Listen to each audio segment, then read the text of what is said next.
Hello everyone. तो आज हम बात करेंगे हीमोग्लोबिन के बारे में, जो कि आरबीसी की साइटोसोलिक प्रोटीन है, जो कि बहुत ही इम्पॉर्टेंट है ना। और हीमोग्लोबिन जो है वो मिलके बना होता है हीम और ग्लोबुलिन पार्ट से। ठीक है, ग्लोबुलिन प्रोटीन है जो कि 4 पॉलीपेप्टाइड चेन से मिलके बना होता है। सो हम लोग एडल्ट में हमारे पास अल्फ़ा 2 बीटा 2 हेटेरोडाइमर पॉलीपेप्टाइड चेन से मिलके बना होता है। उसमें हीम ग्रुप होता है और ग्लोबिन कॉम्प्लेक्स होता है। ठीक है।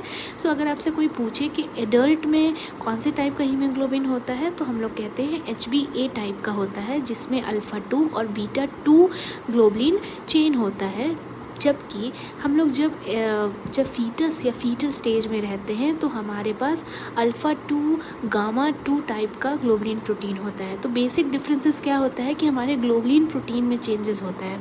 अब आप सोचोगे कि उस टाइम पे गामा क्यों होता है, तो ऐसा होता है कि गामा के पास सबसे ज़्यादा हाई एफिनिटी होता है ऑक्सीजन बाइंडिंग का, इसीलिए उनके पास गामा ग्लोबुलिन प्रोटीन होता है। लेकिन जैसे जैसे हम लोग एडल्ट होते हैं, एम्ब्रियोनिक स्टेजेस से आगे बढ़ते हैं, वैसे वैसे हमारे अंदर मॉडिफिकेशंस होते रहते हैं और हमारा ये जो अल्फ़ा 2 गामा 2 वाला जो ग्लोबुलिन प्रोटीन रहता है वो चेंज होके हो जाता है अल्फ़ा 2 बीटा 2 में। सो एडल्ट में अगर आपसे पूछे कि कौन से टाइप का होता है, तो आप बोलेंगे अल्फ़ा 2 बीटा 2 ग्लोबुलिन प्रोटीन वाला हीमोग्लोबिन होता है, एंड फीटस स्टेज में होता है अल्फ़ा 2 गामा 2।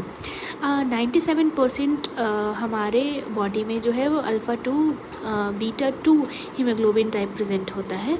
अब आप सोचोगे कि 97 ही क्यों होता है, क्योंकि 3% जो होता है वो हमारे बॉडी में 1 से 3% हमारे अंदर कुछ अलग टाइप का ग्लोबुलिन प्रोटीन प्रेजेंट होता है, लाइक अल्फ़ा 2 डेल्टा 2। ठीक है, तो ये इतना इम्पॉर्टेंट नहीं है, बट ये आपके मोर इन्फॉर्मेशन के लिए मैं आपको ये बता सकती हूँ।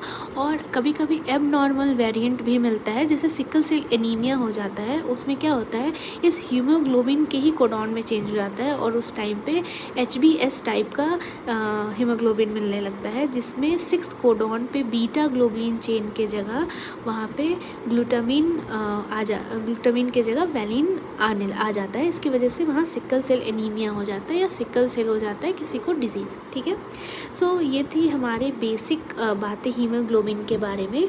सो मैंने यहाँ पे एक लिस्ट भी बना के रखी है कि एम्ब्रियोनिक स्टेज में कौन सा होता है। एम्ब्रियोनिक स्टेज में जैसे 1 से 3rd मंथ पे अल्फ़ा 2 जीटा 2 होता है, फिर अल्फ़ा 2 गामा 2 होता है, एंड बाद में जब हो जाता है उसके बाद अल्फ़ा 2 बीटा 2 हो जाता है एडल्ट स्टेज में।